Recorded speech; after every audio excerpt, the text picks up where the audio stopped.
Taxation policy के अंदर देखें तो टैक्सेस बेसिकली क्यों परस्यू करती है गवर्नमेंट, ताकि कैपिटल फॉर्मेशन को क्या किया जा सके, प्रमोट किया जा सके, यानी इन्वेस्टमेंट्स को प्रमोट किया जा सके। तो टैक्सेशन सिस्टम बनाया ही ऐसा गया है जिससे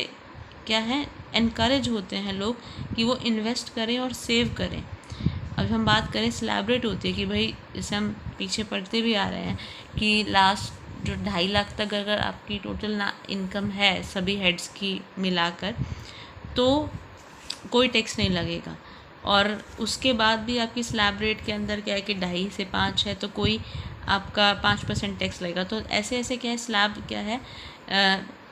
आपको कुछ मिनिमम लेवल तक तो छूट देती है, और उसके बाद जो है जितना ज़्यादा इनकम होती है उसके अकॉर्डिंग आपका टैक्स लगता है। और जब टैक्स रिजीम आपकी अब नहीं आ चुकी है तो वो भी किस तरह से बनाई गई है कि टैक्स पे करने के लिए भी लोग खुशी खुशी जो है बिना टेंशन के टैक्स, बिना वरी के टैक्स पे करें और टैक्स इवेजन वगैरह ना करें। तो बहुत ही सहूलियत का सिस्टम बना दिया है जो टैक्सेशन की जो रेट्स हैं। अब और जितने भी हम बात करते हैं कि टैक्स के अंदर कुछ डिडक्शंस दी जाती हैं कि आप जैसे 80C से 80 तक की डिडक्शन होती है कि अगर आप इन्वेस्टमेंट करते हैं, पॉलिसीज़ खरीदते हैं, इंश्योरेंस प्रीमियम पे करते हैं, तो आप उसके अंदर अगर इन्वेस्ट करते हैं तो वो उसमें आप टैक्स की क्या है छूट ले सकते हैं। तो इसलिए आपका जो टैक्स प्लानिंग के तरीके बताए जाते हैं, तो सिस्टम ऐसा बनाया गया है जिससे ज़्यादा से ज़्यादा जो लोग क्या करें वो टैक्स को पे करें, और टैक्स को पे करें और टैक्स प्लानिंग का फ़ायदा उठाकर सेविंग्स भी करें और इन्वेस्टमेंट्स भी करें, और जितना टैक्स बनता है जायज़ तरीके से उसको अवॉइड ना करके पे करें। तो इससे क्या होगा, इन्वेस्टमेंट्स इंक्रीज़ होंगी, सरकार के पास रेवेन्यू आएगा तो कैपिटल फॉर्मेशन होगा। और किस तरह से टैक्सेशन पॉलिसी सरकार को परस्यू करनी चाहिए जिससे कंजप्शन एक्सपेंडिचर जो क्या हो वो कर्ब हो यानी कंट्रोल हो जाए, कि फालतू खर्च ना करें, सेविंग्स करें। सेविंग करेंगे तो क्या होगा, खर्चे के ऊपर भी तो टैक्स लगता है, तो लग्जरी आइटम्स है उनके ऊपर खर्च किया जाएगा तो उसके ऊपर टैक्स वगैरह जो है वो बिल के ऊपर लगेगा। तो जितना टैक्स का पोर्शन जाएगा तो बेटर है कि वो लोग उस चीज़ों को, अनएसेंशियल गुड्स को ना लेकर सेविंग कर लें। सेविंग फर्दर फिर कैपिटल फॉर्मेशन ही होगा उससे, और जो मोबिलाइज हो इकोनॉमिक सरप्लस, यानी कि आपका इस तरह से टैक्सेशन सिस्टम बनाया जाए कि जो सरप्लस है इकोनॉमी के अंदर, चाहे वो किन्हीं भी हैंड्स के अंदर है, तो वो जो पैसा है वो क्या हो आपका आसानी से इकोनॉमी के अंदर सर्कुलेट हो डेवलपमेंट के लिए। इट मीन्स इकोनॉमिक सरप्लस का मतलब क्या, कि difference between current production and current consumption. तो करंट प्रोडक्शन और करंट कंजप्शन का जो डिफरेंस है, सरप्लस है, वो सरप्लस अनडेवलप्ड कंट्रीज़ के अंदर, क्योंकि बहुत there is a small class of big landlords, जो ज़मींदार या वेल्दी पर्सन जो हैं वो बहुत थोड़े हैं लेकिन पैसा बहुत है उनके पास, और उनके पास इकोनॉमिक सरप्लस का बहुत बड़ा प्रोडक्शन है क्योंकि उनका कंजप्शन बहुत ही क्या कॉन्स्पिशियस रहता है, और वो कंजप्शन जो है उसका वो एक नॉर्मल टाइप का कंजप्शन नहीं, it's squandered away in conspicuous consumption. तो हम बात करें कि वो बहुत अलग तरह के उनके खर्च होते हैं, तो जो सरप्लस रहेगा आपका करंट प्रोडक्शन और कंजप्शन के अंदर वो क्या होगा, इसलिए ज़रूरी है उस तरह का जो उनका सरप्लस आ रहा है उस सरप्लस को, कि वो पैसा जो है ऐसे ज़मींदार या जो बड़े वेल्दी पर्सन्स जो होते हैं उनका पैसा क्या होता है बैंकों में, तो नोटों के नोट, गड्डियों के गड्डियाँ क्या होता है, वो पैसा आपका भरा रहता है घरों के अंदर, और डिमोनेटाइजेशन भी उसका क्या इम्पैक्ट नहीं जो है हटा पाती है उस चीज़ के ऊपर, क्योंकि कई इलीगल तरीके होते हैं उसको प्रॉपर अकॉर्डिंग टू उनके अकॉर्डिंग चलाने के लिए। तो उसके लिए जो है वो क्या किया जाता है, ज़रूरी है ऐसे सरप्लस को प्रोग्रेसिव टैक्सेशन के अंदर लाना। तो जिनके पास जितना ज़्यादा पैसा है उनके ऊपर बढ़ती हुई इनकम के साथ बढ़ता हुआ टैक्स का रेट लगाया जाता है, जिससे क्या होगा आपका, जिससे इकोनॉमिक डेवलपमेंट होगा। पैसा उनका जो है, जिनके पास एक्सेसिव सरप्लस है, जिसका डिफरेंस बहुत ज़्यादा आ रहा है प्रोडक्शन और कंजप्शन का, जिनके पास जो वेल्दी लोग हैं उनके ऊपर टैक्सेस ज़्यादा लगाने से क्या होगा, पैसा सरकार के पास आएगा, रेवेन्यू बढ़ेगा, तो क्या होगा, वो फर्दर कैपिटल फॉर्मेशन कर पाएंगे। अब हम बात करते हैं इट मीन्स एक बड़ा चंक जो होना चाहिए ना, जो नेशनल इनकम बढ़ती है, तो वो भी क्या होना चाहिए, by way of saving, tax planning के माध्यम से सेव करके इन्वेस्टमेंट के अंदर आना चाहिए। और अगर जिनके पास बहुत आयत में जो पैसा जा रहा है इनकम के रूप में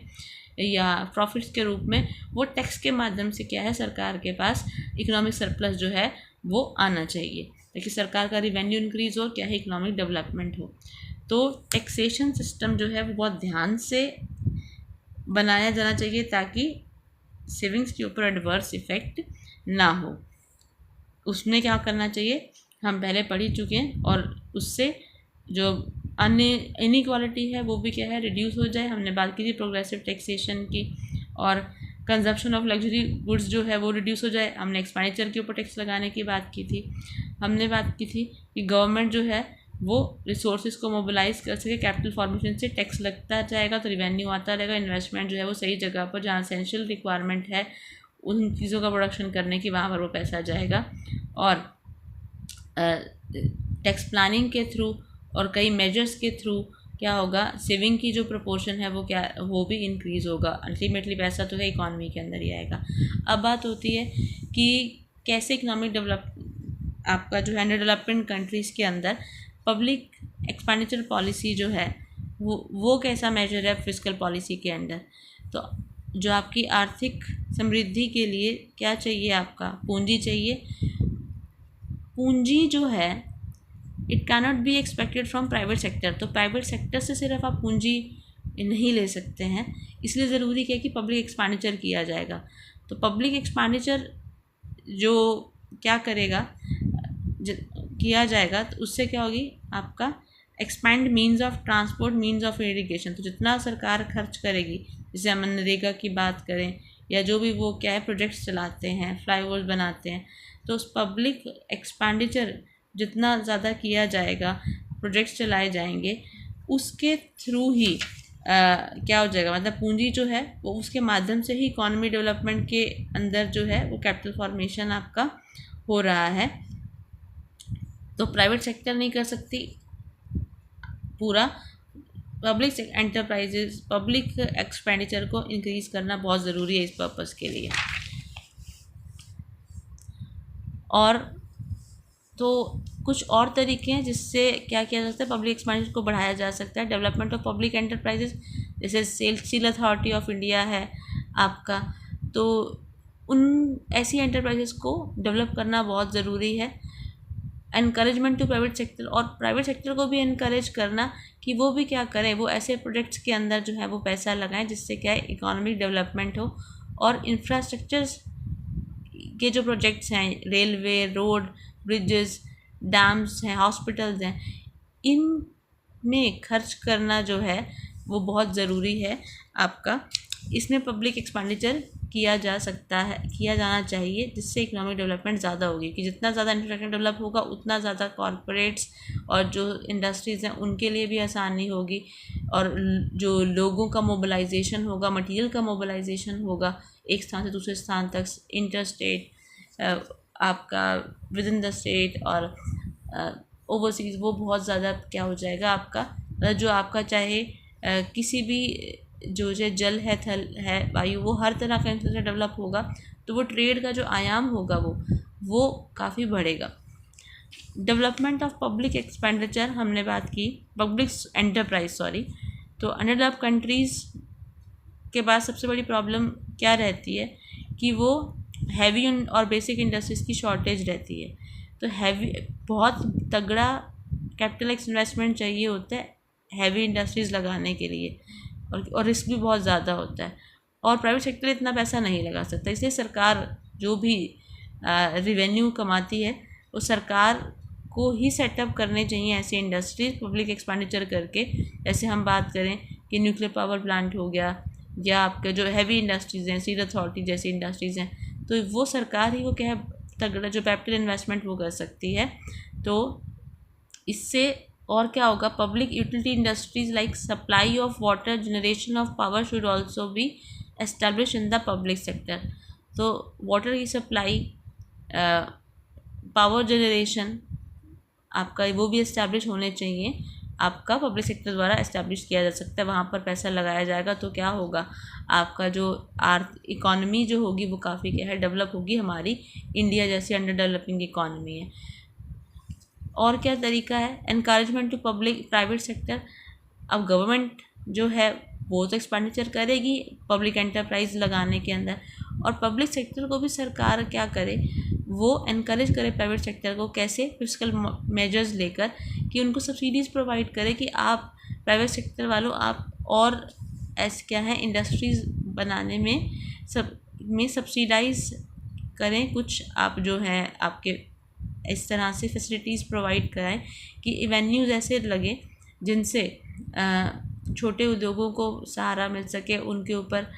कुछ ग्रांट्स वगैरह देकर। तो प्राइवेट सेक्टर को भी आगे आना पड़ेगा। तो एक तरह से पंप तो एक बार पब्लिक सेक्टर करता है, प्राइवेट सेक्टर भी फिर आगे आता है। तो दोनों मिलकर ही क्या इकॉनमी को डेवलप कर सकते हैं। United states of America, UK capital economist के अंदर सारा प्राइवेट सेक्टर चलेगा, लेकिन यहाँ पर पहले पब्लिक को हैवी एक्सपेंडिचर करना पड़ेगा। और प्राइवेट सेक्टर क्योंकि है भी उतना हैवी एक्सपेंडिचर नहीं कर सकता, तो जब एनकरेज ज़रूर कर सकता है government by way of fiscal measures, तो सब्सिडीज़ प्रोवाइड करके उनको इनकरेज कर सकते हैं। प्राइवेट सेक्टर की ऑर्गेनाइजेशन बन सकती है, प्राइवेट सेक्टर नहीं इनकरेज करेगा, प्राइवेट सेक्टर अपने आप को एनहांस कर सकता है। अगर सरकार उनको क्या करे, कुछ सब्सिडीज़ वगैरह प्रोवाइड करे कि आप और अपना प्रोडक्शन जारी रखें, और क्या है आपका और उनके टैक्सेस को रिड्यूस किया जा सकता है, टैक्स हॉलीडे दिया जाता है। जैसे स्पेशल इकोनॉमिक जोन्स के अंदर प्राइवेट सेक्टर को बोले कि अपनी कंपनीज लगाओ। जैसे जब हमारा नैनो बनी थी तो वो आई थिंक कोलकाता के किसी विलेज के अंदर बनाई गई, बनाने के लिए पहले बोला गया था, फिर बाद में वो कहीं और जाकर बनी थी। तो इट मीन्स वहाँ पर क्या है, सरकार के सब्सिडाइज करती है कि आप अगर दूर दराज के एरिया में ये प्रोडक्शन करते हो तो वहाँ पे एम्प्लॉयमेंट जनरेट हो रही है और वहाँ पे इंफ्रास्ट्रक्चर भी डेवलप हो रहा है। इसीलिए वो क्या करती है, प्राइवेट सेक्टर को इनकरेज करती है कि आओ और आप इकोनॉमिक डेवलपमेंट के अंदर क्या है भागीदारी दो, जिससे क्या होगा, फैक्टर्स ऑफ प्रोडक्शन भी इन्वॉल्व होंगे प्रोडक्शन के अंदर और उनको फैक्ट्री इनकम्स भी जनरेट होंगी। और क्या होगा, उनसे प्राइवेट सेक्टर एनकरेज होगा तो टेक्निकल नो हाउ भी अवेलेबल किया जाता है, टैक्सेस तो रिड्यूस किए जाते हैं, सब्सिडी तो दी जाती है, और टेक्निकल जो एक्सपर्टीज़ है आपका टेक्नोलॉजी वो भी क्या है फ्री में प्रोवाइड की जाती है by way of government. Provision of infrastructure, और क्या कर मेजर्स अपनाए जाते हैं फिस्कल पॉलिसी के अंदर, इन्वेस्टमेंट को इनकरेज किया जा सकता है। कैसे, इंफ्रास्ट्रक्चर को डेवलप करके पब्लिक एक्सपेंडिचर के थ्रू, और जो भी आपका रेलवे वगैरह है, रेलवे अगर ब्रिज या रोड्स वगैरह ज़्यादा बनेंगी, सरकार इसमें पैसा खर्च करेगी तो क्या रहेगा, आसानी रहेगी वही मोबिलाइजेशन के लिए, चाहे आपके प्रोडक्शन के मटेरियल है या चाहे आपका जो लेबरर्स हैं उनके लिए आसानी रहेंगी, और सारे जो कनेक्टेड रहेंगी रोड्स वगैरह। तो जो डिस्टेंस हो जाता है आपका एक सिटी से दूसरी सिटी के अंदर, और ख़ासकर जैसे हम बात करते हैं एनसीआर रीजन्स की, तो जो पुलें बनाने की वजह से काफ़ी हाई स्पीड लेवल ट्रांसपोर्ट हुआ है, तो वो आसान हो जाता है। जो क्षेत्र क्या हो जाता है आपका, मतलब जो एक जो समस्या रहती है कि पहुंचाने की चीज़ें आपकी मटेरियल या जो भी है, वो एक जो जाल बिछाया गया, वो उद्योग बहुत पनपता है इससे।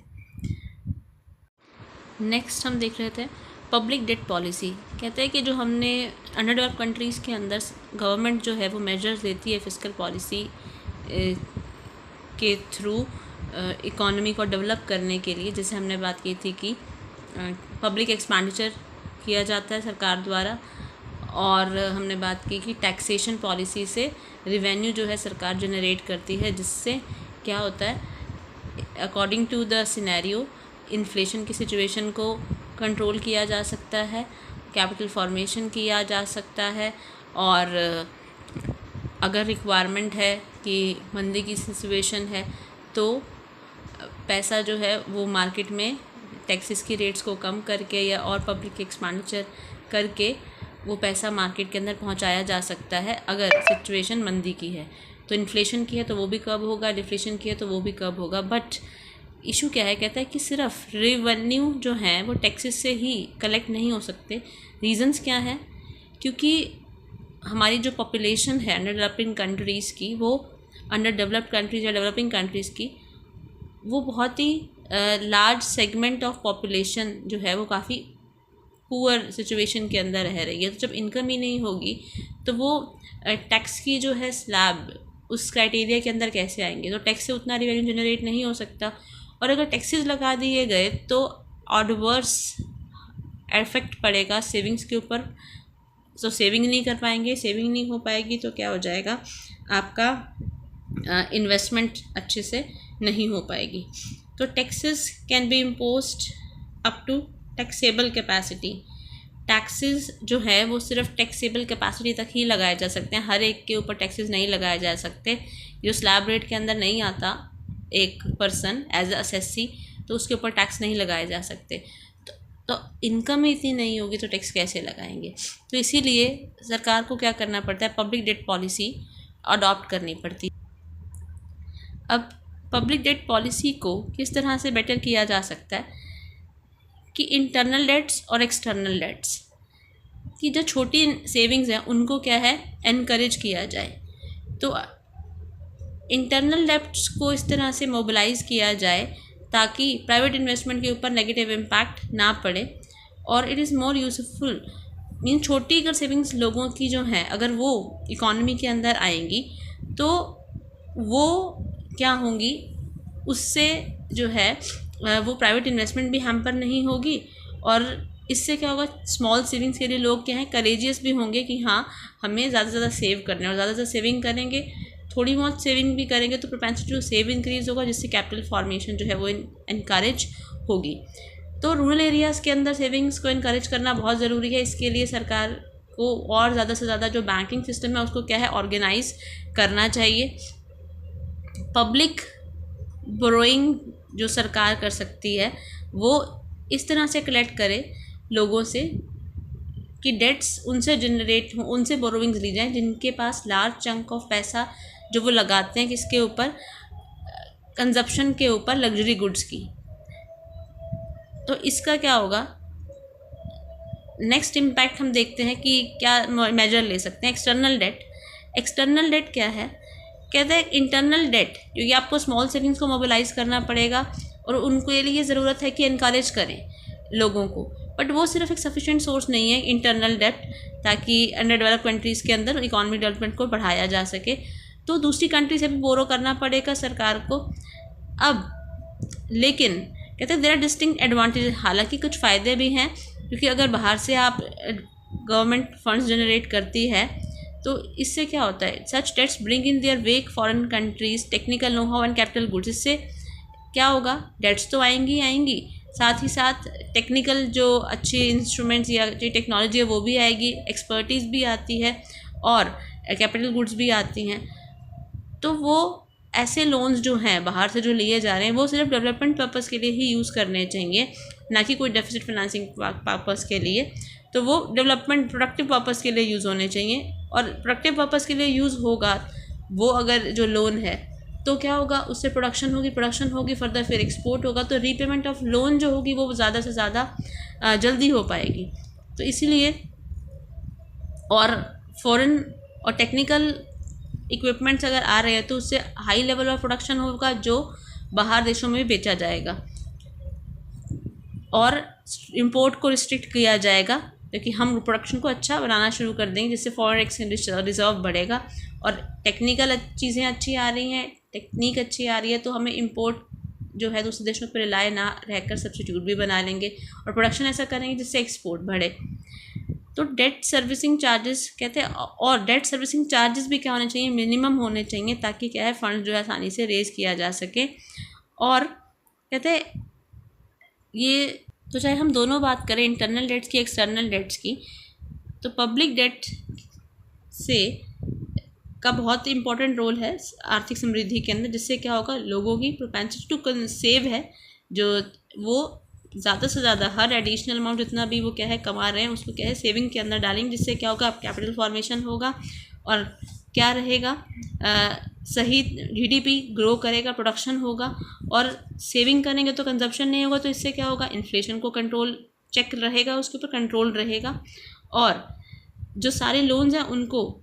जो नेशनल इनकम बढ़ी हुई है उसमें से क्या किया जाएगा, रीपे भी किया जाएगा, क्योंकि कैपिटल फॉर्मेशन से एम्प्लॉयमेंट एवेन्यूज़ खुलेंगे, एक्सपोर्ट्स बढ़ेगा, तो नेशनल इनकम क्या है आपकी बढ़ती भी जाएगी, और जो पेमेंट्स हैं आपकी टेक्निकल नो हाउ एक्सपर्टीज़ के लिए वो भी क्या आएंगी, पे ऑफ आसानी से हो जाएंगी। हालांकि देर आर कुछ समस्याएं हैं कि पब्लिक डेब्ट जो है मोबिलाइज कैसे किया जाएगा अंडर डेवलप्ड कंट्रीज़ के अंदर, क्योंकि हमारा मनी मार्केट, कैपिटल मार्केट उतना सुदृढ़ नहीं है, सेविंग्स की कमी हो तो हम सेविंग्स कैसे मोबिलाइज कर सकते हैं, क्योंकि पुअर सेक्शन ऑफ सोसाइटी है, और ज़्यादा से ज़्यादा हम फंड्स अरेंज करते भी हैं, लेकिन प्रॉब्लम कहाँ जाती है, वो सेविंग्स हमेशा प्रोडक्टिव पर्पज़ में ना जाकर अनप्रोडक्टिव एक्टिविटीज़ के अंदर चली जाती है।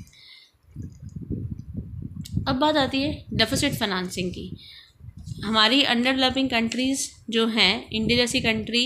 जो डेवलपिंग स्टेट में अभी है, या जो भी हम बात कर रहे हैं ऐसी कंट्रीज़ की जहाँ पर सरकार मेजर्स कौन से ले रही है, फिस्कल मेजर्स, तो हमने बात की थी कि इन्फ्लेशन को कर्ब करने के लिए या डिफ्लेशन को ठीक करने के लिए, प्राइस लेवल को नॉर्मल लाने के लिए, एक्सचेंज रेट को स्टेबल करने के लिए, और इकोनॉमिक वेलफेयर के लिए, जीडीपी की ग्रोथ के लिए, नेशनल इनकम को बढ़ाने के लिए, पर कैपिटा इनकम को बढ़ाने के लिए, एम्प्लॉयमेंट की सिचुएशन को एक अच्छे स्तर तक ले जाने के लिए टैक्स की तो हमने बात करी, पब्लिक डेब्ट की भी हमने बात करी, हमने पब्लिक एक्सपेंडिचर की भी बात करी। अब बात आती है डेफिसिट फाइनेंसिंग की। क्या डेफिसिट फाइनेंसिंग जो है वो क्या है कि सेंट्रल बैंक से डेफिसिट फाइनेंसिंग मीन्स रिवेन्यू कम है सरकार के और खर्चे जो है वो बहुत ज़्यादा है। अब लेकिन क्योंकि खर्चे जो हैं वो मैंडेटरी हैं, करने पड़ेंगे, इसलिए सरकार क्या कहती है, क्योंकि जैसे पब्लिक डिस्ट्रीब्यूशन सिस्टम है तो वो खर्चे या जो भी हमारा कोई कार्य हो रहा है सरकार द्वारा, जो भी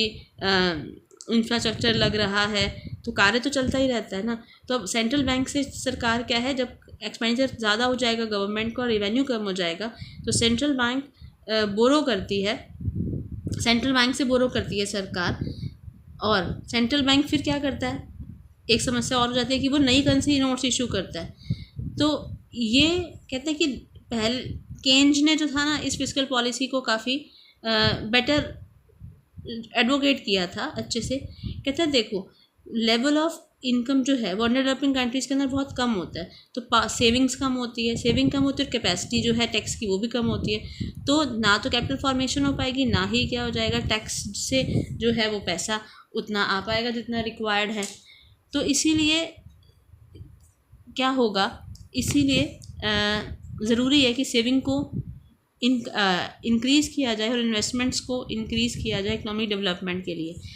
और इसके अंदर कुछ ना कुछ जो है वो हेल्प लेनी पड़ेगी किसकी, डेफिसिट फाइनेंसिंग की। अब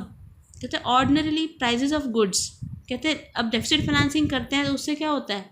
पैसा ज़्यादा जाता है इकोनॉमी के अंदर, तो लोग जो है वो डिमांड करते हैं तो उससे क्या हो जाता है, इन्फ्लेशन आ जाता है। कहते हैं जनरली क्या होता है, प्राइस इंक्रीज़ हो जाते हैं और लोग लेकिन प्राइस इंक्रीज़ हो जाते हैं तो फिर उसके बाद क्या हो जाती है, डिमांड इंक्रीज़ और प्राइस इंक्रीज़ हो जाते हैं, तो सप्लाई की शॉर्टेज रहती है, तो इनके बदले में जो क्वांटिटी मिलती थी कमोडिटी की वो क्या हो जाती है, वो भी कम हो जाती है, तो less goods in return for the same amount of money. तो अब जितने पैसे पे जितना सामान मिल रहा था उससे कम सामान मिलेगा। कहते हैं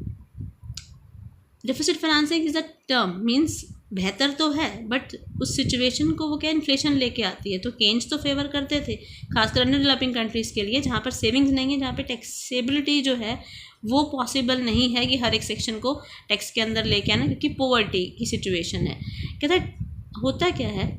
कहते हैं डेफिसिट फाइनेंसिंग इनकरेज करेगी इन्वेस्टमेंट को, एक ये बोला गया। कहते हैं हालांकि जो डेफिसिट फाइनेंसिंग से जो पैसा आ रहा है उसको लगाया अगर जाता है किसके अंदर, ट्रांसपोर्ट को बढ़ाने के अंदर, इंफ्रास्ट्रक्चर को डेवलप करने के लिए, पावर जनरेशन के लिए, बिजली बनाने के लिए, इरिगेशन के लिए, तो जब जितना ज़्यादा आपका इंफ्रास्ट्रक्चर सुदृढ़ होगा उतना क्या बेटर रहेगा, इकोनॉमी के डेवलपमेंट के अंदर बहुत अच्छा होगा। लेकिन अगर डेफिसिट फाइनेंसिंग, अगर मार्केट में पैसा जा रहा है और उससे प्राइसेस बढ़ रहे हैं, इन्फ्लेशनरी सिचुएशन आ रही है, तो वो ठीक नहीं है। तो उससे क्या हो जाएगा, कहता है क्योंकि इन्फ्लेशनरी प्राइसेस, अब प्रॉब्लम कहाँ आती है, अगर सही जगह पर जा रहा है इंफ्रास्ट्रक्चर में डायरेक्ट डेवलपमेंट हो रही है, फैक्टर ऑफ प्रोडक्शन को फैक्टर इनकम्स मिलेंगी, वो इन्वॉल्व होंगे, एम्प्लॉयमेंट की सिचुएशन आती है तो ठीक है, तो सही डायरेक्शन के अंदर जा रहा है। लेकिन अपोजिट जा रहा है तो एक ही तरह के लोग जिनकी गुड्स एंड सर्विसेज बिक रही हैं उनके प्राइस हाई होंगे और उनके पास प्रॉफिट बहुतायत के अंदर हो जाएगा। और हालांकि अगर बहुतायत नहीं होगा वो और प्रोडक्शन करेंगे, लेकिन कहते हैं अंडर जब इन्फ्लेशनरी की सिचुएशन आ जाती है तो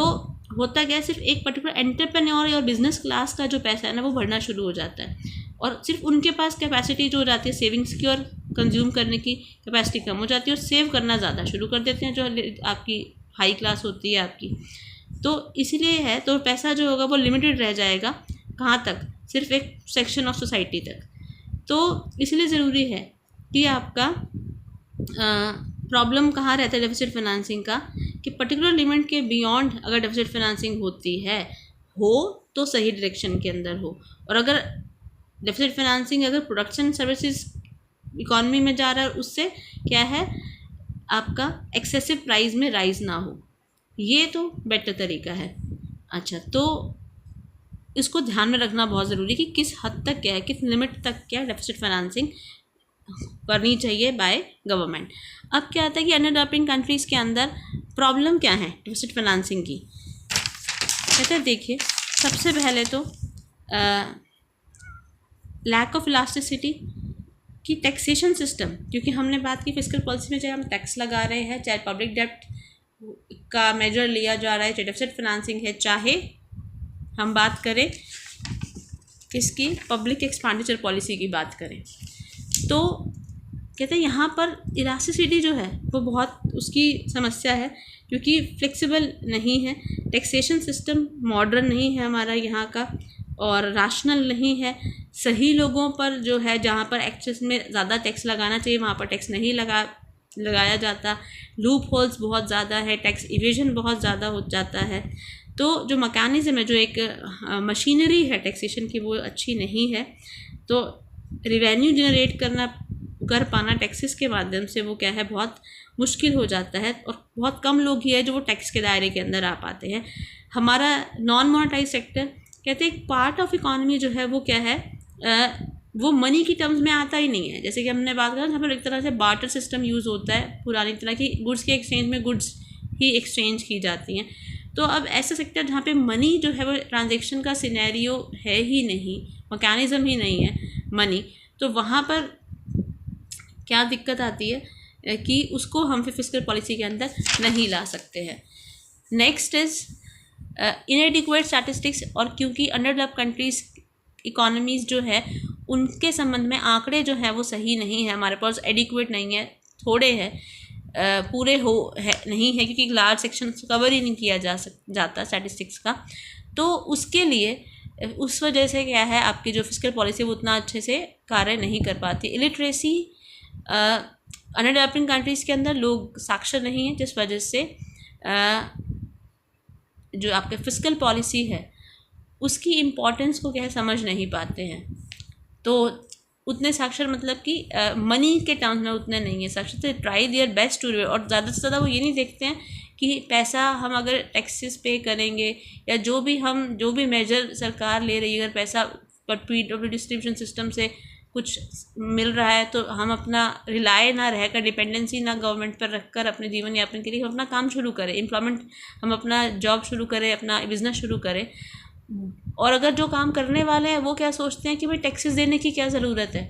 वो टैक्स छुपाना शुरू करते हैं। तो इकॉनमी अगर सरकार कुछ मेजर्स दे तो सरकार को जो रिवेन्यू देना है वो भी तो ज़रूरी हो जाता है ना। तो वो साक्षरता जो है वो कई मायनों में उनके पास नहीं है, चाहे आपके वेल वर्स्ड हैं उनके पास भी नहीं है, जो इवेड करते हैं कि ज़रूरत क्यों है, सरकार को प्रॉपर्ली पे करना ज़रूरी है, और भी मेजर्स हैं जिसकी वजह से डिफरेंट मेजर्स जो हैं वो क्रियान्वित रूप से अपना रिजल्ट नहीं दे पाते हैं। लिमिटेड स्कोप फिस्कल पॉलिसी जो है वो सिर्फ कुछ सेक्टर्स तक ही लिमिटेड रह जाती है, जैसे हमने बात की non monetize sector cover up नहीं हो पाता है, और मोस्ट ऑफ द सेक्टर जो वो क्या हैं आपके अनअफेक्टेड रहते हैं। तो टैक्सेशन इंडिया का जैसे कि हम बात करें कि टैक्सेशन जो है वो सिर्फ अर्बन एरियाज़ के अंदर ही लगाया जा सकता है। एग्रीकल्चर को तो एग्जम्पशन मिलती ही है, एग्रीकल्चर इनकम जो है एग्जाम्प्ट होती है, तो हालांकि उससे भी काफ़ी इनकम जनरेट हो रही है, लेकिन क्योंकि एग्रीकल्चर को बढ़ावा दे रहा है तो सरकार उसके ऊपर टैक्स लगाती ही नहीं है। तो टैक्सेशन ज़्यादा बियर कौन करता है? अर्बन सोसाइटी करती है। अर्बन इकोनॉमी में जो लोग रहते हैं उनको टैक्स पे करना पड़ता है। प्रॉब्लम ऑफ फिस्कल पॉलिसी की है क्या? हमने पहले तो बात की थी कि अंडर डेवलपिंग कंट्रीज़ के अंदर प्रॉब्लम क्या है, फिस्कल पॉलिसी उतने रिजल्ट अच्छे नहीं ले पाती है, कि प्रॉब्लम अंडर डेवलपिंग कंट्रीज़ के ही मैकेनिज्म के अंदर है। लिमिटेशंस क्या हैं? Lack of accurate forecasting. कहते हैं देखिए कि अब फिस्कल पॉलिसी प्रॉपर कार्य क्यों नहीं कर पाती है, क्योंकि fiscal policy is condition bye accurate forecasting of depression and boom situation. उनको लगता है कि हमारे पास जो सिनेरियो आ रहा है इकोनॉमिक फिनोमेना का, वो सही है, बट एक्चुअल में बहुत से फैक्टर्स होते हैं जो एक्यूरेट फोरकास्ट करने के लिए ज़रूरी होते हैं, लेकिन एक्यूरेट क्योंकि बहुत से ऐसे डाइवर्सिफाइड फैक्टर्स हैं जिनकी वजह से फोरकास्ट सही नहीं हो पाता। जो फिस्कल पॉलिसी फिर बनती है उसकी वजह से वो भी क्या है, काफ़ी रिस्ट्रिक्टेड एरियाज़ तक ही जो है वो इफ़ेक्टिव रह पाती है। डिले ऑफ डिसीजन, खासकर हमारी भारत जैसे देश के अंदर डेमोक्रेटिक कंट्री जो है, कि निर्णय जो लिए जाते हैं फिस्कल मेजर्स के, वो सबसे पहले तो क्या केंद्र सरकार पारित करेगी, संसद में पारित होगा, बजट आता ही सब कुछ कहते, तो इससे लंबा टाइम लगता है जब कागज़ों से और इम्प्लीमेंटेशन तक, तो वो पीरियड बहुत लंबा हो जाता है, जिस वजह से क्या है वो उतना आउटपुट और उतना एम्प्लॉयमेंट लेवल जो है वो जनरेट नहीं हो पाता। तो ना जीडीपी इतना ग्रोथ कर पाती है, ना एम्प्लॉयमेंट सिचुएशन आ पाती है। तो अच्छा, नेक्स्ट कहते हैं conflicting trends in public and private sectors. कहते हैं अब पब्लिक और प्राइवेट सेक्टर्स जो मिक्स्ड अंडर डेवलपिंग इकोनॉमीज़ हैं आपकी, जैसे इंडिया हो गया, बांग्लादेश हो गया, पाकिस्तान हो गया, कहते हैं यहाँ पर जो पब्लिक और प्राइवेट सेक्टर जो है ना, वो डेवलपिंग कंट्रीज़ यूएसए की तरह नहीं है कि जहाँ पूरा प्राइवेट सेक्टर वो सारा ही फ्लरिश कर रहा है। कहते हैं यहाँ पर समस्याएं हैं दोनों में, पब्लिक और प्राइवेट सेक्टर के अंदर। कहते हैं public investment is increase in order to remove depression. Public investment को क्या किया जाता है, वो इंक्रीज़ किया जाता है ताकि मंदी की सिचुएशन को क्या किया जाए, कंट्रोल किया जाए, और अनएम्प्लॉयमेंट की सिचुएशन को कंट्रोल किया जाए। इससे क्या होता है, पैसा तो गया मार्केट में, जिससे मंदी की सिचुएशन थोड़ी सी क्या है ठीक हो, डिमांड होनी शुरू हो और एम्प्लॉयमेंट रेवेन्यूज़ लगे और क्या हो आपके बेरोज़गारी ना रहे और रोज़गार लोगों को मिले। कहते हैं इससे क्या होता है, डिमांड फैक्टर प्रोडक्शन की डिमांड बढ़ती है, रोज़गार बढ़ता है, और इससे क्या होगा, एंड सो ऑल्सो अब उनको रोज़गार मिलेगा, प्रोडक्शन हो रही है तो उनको जो मिलने वाली वेज है, उनका प्राइस भी है वो भी काफ़ी बढ़ेगा। ठीक है, तो कहते हैं because of rise in factor cost amount of profit in the factor. कहते हैं लेकिन क्योंकि प्रॉब्लम क्या है, वेज बढ़ रही है तो प्रॉफिट जो होता है प्राइवेट सेक्टर वालों के पास वो थोड़ा कम हो जाता है। अब वो कम हो जाएगा तो क्या होगा, प्राइवेट सेक्टर जो है वो मीन्स सरकार तो क्या कर रही है, सरकार तो पुश कर रही है कि वो इन्वेस्टमेंट पब्लिक जो है सरकार वो इन्वेस्टमेंट कर रही है, सब्सिडीज़ दे रही है कि प्राइवेट सेक्टर तुम भी अच्छा काम करो, और वो एम्प्लॉयमेंट देते हैं। एम्प्लॉयमेंट देने की वजह से एम्प्लॉयज़ जो है वेज अर्नर है उनकी वेजेस बढ़ती हैं, उनकी डिमांड बढ़ती है, तो फैक्टर कॉस्ट बढ़ने की वजह से उनका प्राइवेट कम हो जाता है, प्रॉफिट कम हो जाता है। प्रॉफिट कम होता है तो प्राइवेट सेक्टर क्या होगा, वो इन्वेस्टमेंट्स जो है वो डिस्करेज कर देगी, प्रॉफिट भी तो कमाना है उसको, और फिर उससे फर्दर क्या होगा, फिर क्योंकि उनका इन्वेस्टमेंट उतना नहीं हो पाता, एम्प्लॉयमेंट देते हैं लेकिन और एक्सपेंशन नहीं हो पाता, इससे फिर क्या होता है, जो इन्वेस्टमेंट पब्लिक सेक्टर ने की थी ना, उसका इफेक्ट वो है न्यूट्रलाइज होना शुरू हो जाता है, जस्ट बिकॉज ऑफ क्योंकि लेबर कॉस्ट एक तरह से बढ़ जाती है। तो फिस्कल पॉलिसी उतनी इफेक्टिव नहीं रहती है। Limitation of fiscal policy relating to full employment. कहते हैं कि अब हम बात करें कि fiscal policy relating to full employment leads to raise in, हमने बात पहले ही की कि फिस्कल पॉलिसी पे चाहे आप पब्लिक एक्सपेंडिचर कर रहे हैं या पब्लिक डेट जो है वो पब्लिक फंड्स के थ्रू वो सब्सिडीज़ दी जा रही हैं, एम्प्लॉयमेंट जनरेट करने के लिए बोला जा रहा है। कहते हैं लेकिन होता क्या है, प्राइवेट सेक्टर के अंदर सब्सिडीज़ देते हैं, वो एम्प्लॉयमेंट जनरेट, नए नए उद्योग, छोटे छोटे उद्योग लगते हैं, लेकिन क्योंकि वेज रेट इंक्रीज़ हो जाता है, जिससे क्या हो जाती है आपकी उनकी ट्रेड यूनियंस की मोनोपोली इंक्रीज़ हो जाती है, तो वो प्रोडक्शन कम करते हैं, अपनी वेजेस की डिमांड ज़्यादा करते हैं। तो fiscal policy fuller employment situation लाना तो चाहती है, बट क्योंकि जो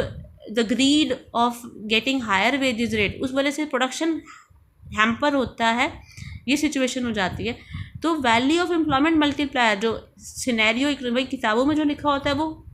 असल ज़िंदगी में वो ऐसा नहीं होता, क्योंकि जब हम बात करते हैं वहाँ ह्यूमन पर्सन से बात करते हैं, वहाँ ट्रेड यूनियंस की जब बात आती है जो अननेसेसरी डिमांड्स होती है, वहाँ पर फिर एम्प्लॉयमेंट मल्टीप्लायर इफेक्ट जो है उसकी वैल्यू क्या गिरनी शुरू हो जाती है, और एम्प्लॉयमेंट जो है उतना भी क्या है डिज़ायर एक्सटेंड से नहीं बढ़ पाती है, कि फिर अगर एग्जिस्टिंग ही वेज रेट ज़्यादा मांगेंगे तो हम नए को कैसे अपॉइंट कर पाएंगे, कि इन्वेस्टमेंट ही नहीं हो रही है। Problem of structure unemployment is not possible due to solve through fiscal policy, कि एक स्ट्रक्चर तरीके से बेरोज़गारी को रिमूव किया जा सके, फुल एम्प्लॉयमेंट सिचुएशन लाई जा सके, aggregate supply aggregate demand of employment जो है रिसोर्सेज का वो सही लेवल पर आए, हर एक व्यक्ति जो है वो रिक्वायर्ड प्रिवेलिंग वेजेस रेट जो अवेलेबल हैं उनके ऊपर जो काम करना चाहता है वो काम करे, बट सिचुएशन हो नहीं पाती है ऐसी। Conflict between social and economic objective, कहते हैं हम बात करें मंदी के टाइम पर सरकार जो है वो लार्ज अच्छा सोर्सेज जो है वो पब्लिक वर्क प्रोग्राम्स के ऊपर लगाती है, हालांकि जब बात आती है बूम पीरियड के अंदर तो वो खर्चा को क्या है डिक्रीज़ कर देती है, क्योंकि इन्फ्लेशन रोकना है। इससे क्या होता है फिर इससे सोशल और इकोनॉमिक वेलफेयर जो है वो दोनों ही एडवर्सली इफ़ेक्ट होते हैं, तो कन्फ्लिक्ट रहता है सोशल और इकोनॉमिक ऑब्जेक्टिव्स के लिए। इंक्रीज इन पब्लिक डेब्ट, अब मंदी की सिचुएशन को सॉल्व करने के लिए सरकार कुछ हद तक क्या करती है, एक लार्ज स्केल पर एक तरह से पब्लिक डेट को रेज करने की कोशिश करती है ताकि मंदी पैसा मार्केट के अंदर जाए, एम्प्लॉयमेंट की सिचुएशन आए। It gives rise to various problem related to management of public debt, तो पब्लिक डेट की मैनेजमेंट से संबंधित इश्यूज आ जाते हैं कि पैसा तो बोरो किया और क्या किया, उस बोरोइंग्स को फर्दर जो है वो इकॉनमी के अंदर डाला, बट उसको मैनेज कैसे करेंगे, क्या वाकई वो सही एरियाज़ के अंदर लग रहा है या नहीं लग रहा, तो ये समस्या आ जाता है। नेक्स्ट है प्रॉब्लम्स इन डेफिसिट फाइनेंसिंग, हमने बात की थी डेफिसिट फाइनेंसिंग, जो सरकार खर्चे ऑलरेडी हैं, रिवेन्यू कम है, फिर भी बोरो करके क्या कर रही है फर्दर फिर और एक्सपेंडिचर कर रही है, जिससे होता क्या है फर्दर डिमांड राइज होती है और फिर इन्फ्लेशन की सिचुएशन आती है, क्योंकि पैसा जो है वो इंफ्रास्ट्रक्चर के डेवलपमेंट या उसमें ना लगाया जाएगा, सही डायरेक्शन में नहीं होगा, तो सिर्फ क्या होगा कमोडिटी के प्राइस ही बढ़ेंगे और फिर समस्या इकॉनमी में शुरू हो जाएगी।